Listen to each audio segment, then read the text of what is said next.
Okay, we have our final Razorback of the day, Bumper Pool, and he is ready for your questions. We'll start right here, the third row. Tyler Shaw with KBTX and College Station. Bumper, when you look at the leaps you guys made last year, going from, your losing seasons to, 9 wins, I guess, how do you keep that sustained success? Is it going to be even more difficult this year, I guess, to repeat that success? I think winning in the SEC is difficult, in itself. But I've been a part of teams that, like you said, have been 2-10, and then obviously after last season, things completely changed. But it wasn't, an overnight success, and there's a lot of work that goes into it. And you talk about repeating that success. Well, the work is what ultimately can determine the wins and losses. And this team is extremely hardworking. The summers aren't easy, and we know that fall camp's coming up, and that's a grind. But ultimately, if you go in and you work hard, then success will be the benefit of it. We'll go to your left on the second row. Hi, Bumper. Johnny Kahn at ABC 3340 Sports in Birmingham, Alabama. I just wanted to ask you about that game in Tuscaloosa last year, about how much confidence it gave you guys moving forward to not only could you hang with, almost beat Alabama in their building, and just could you talk about the performance of KJ in that game and what he was able to do leading that offense? Yeah, watching KJ, like you said, in Tuscaloosa was such a great game because, he kind of came out and showed how talented he is and he can handle any moment.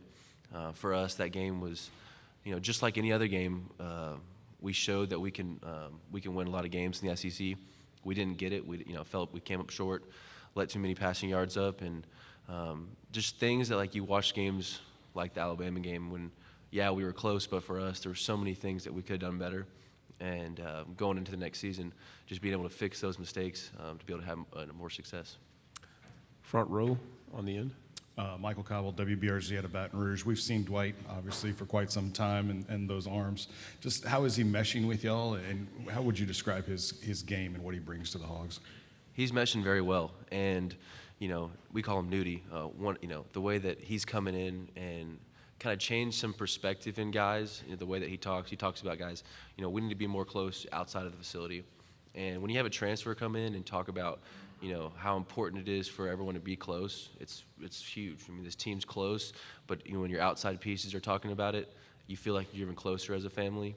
And when after our workouts, we have guys come up, talk about their story, or just kind of explain some things about themselves to get to know them better. He came up one day and was just talking about, when you see a guy, talk to him, you don't know how important that means to him because he just got such a great head on his shoulders, and I'm just excited to see him on the field. Front row on the left. Hey, Bumper, Jacques Doucet, WAFB TV in Baton Rouge. Michael, I'll ask you about the LSU guy you got. I was curious about Fouché and Brooks leaving Arkansas to go to LSU. What were they like as teammates? What do you think LSU's getting in those two guys? Well, they're obviously great players and great people. Joe and I are very close. Him and I, we had a great time throughout our college together. And so when he's going back home, and same thing with Greg, I wish them nothing but success. I'm excited to see what they do. They're great players, but they're people that I hope that, have success, not just on the field, but whenever they get done with college. To your right on the third row. Bumper, how big of a moment was it snapping the losing streak to Texas A&M last year, and just how much are you looking forward to playing them against this year? Very important, and I'm from the Dallas area, so I've been going to that game, watching that game for quite some time, and to be able to be a part of the team that made it happen was cool, very special. But I think it's also big because it's a big recruiting area also, and they see the Hogs winning in Dallas. That's important. That's big, especially for the Dallas area. So very, very cool game, and looking forward to being back there this year. To your left, fourth row. Dan Peck, ESPN 106.7. The expectations going into this season seem very different than the expectations when you were a true freshman going into that season, and some of the expectations that Arkansas had or people had of Arkansas earlier in your career. How significant is it to play a role in leaving Arkansas a better football program than when you arrived? It's very important. It's also a very big reason why I came back, and there was a lot of older guys leaving. And I just felt that, I wanted to come back to be able to set a standard of how you work, what you do to end a season. Because we had that success last year, I didn't want it to be one of those things where it would just happen and then it's gone. I think that, you need older guys, breathing life into your young guys, saying, hey, this is the way you do it. This is how you go about your business, to be able to repeat that success. Second row, and then pass the microphone down when you're done. Anthony Patterson with the Atlanta Voice. I talked with KJ and your other teammate about the loss of Georgia. Both of them talked about how it basically humbled them and made them want to get back to the drawing board. For you, what do you remember about that game, and what was your thought process and mindset? Yeah, I think going into that game, it was the first time that we had been, highly ranked. And so we knew that it wasn't going to be an easy game, and we knew how talented Georgia was last year. But also, it's a lesson learned. We now know what it's like to have, a high ranking, be in a college game day, play a team like that. And we know there's certain things that we have to do differently. And like anything, experience is extremely important. So to be able to have that moment is only going to help us out more this year. To your left, second row. Bumper, just to follow up, you guys have had a rough time down in Auburn the last few times you've played down there. You've had some controversial finishes, and that's been a pretty difficult building for Arkansas. Is that one circled on your calendar, and why is Jordan-Hare such a difficult place to play? Well, like you said, there were some games that we've had some close calls, but I think Auburn's been a team that I have not beaten yet, and so that's something that I would love to happen for us this year.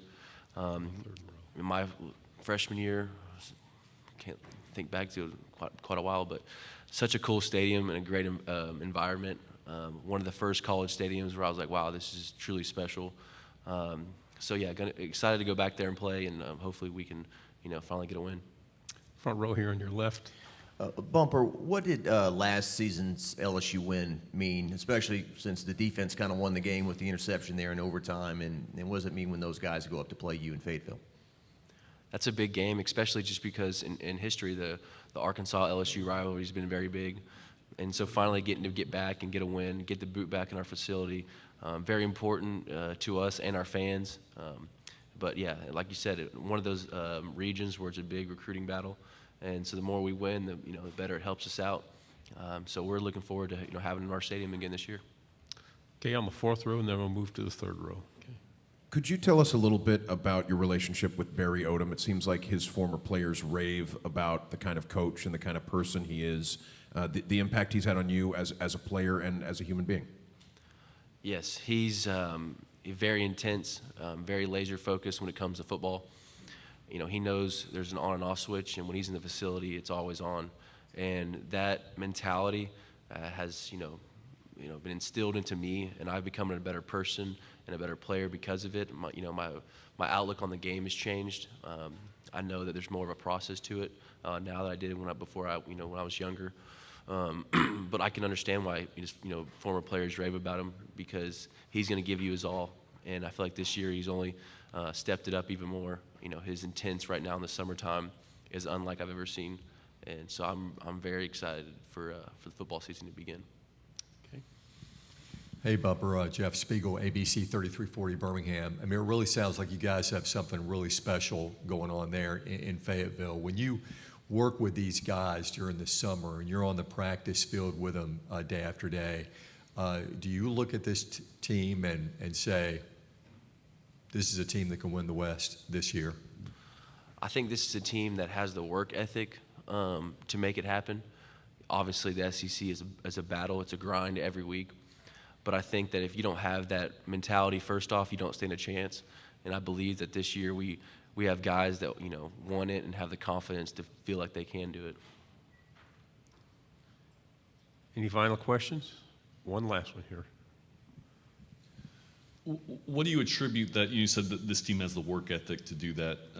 Is that just being 2 years under Sam Pittman? What is it about the team that gives you guys that? So our strength coach, Coach Walker, is the best strength coach in the nation, and the workouts that he puts us through are extremely hard and they're extremely demanding. And whenever you go through these workouts, you can see in people's eyes, if they can handle it or not. And you're starting to see a lot of these, especially young guys, attacking these workouts, feeling confident about it whenever we're finished, knowing they have more in them. And whenever they get to that point where they're breaking, knowing that, hey, this is what it's like in a game. This is how tired you can be, and you got to continue to push through that. Bumper, thank you very much.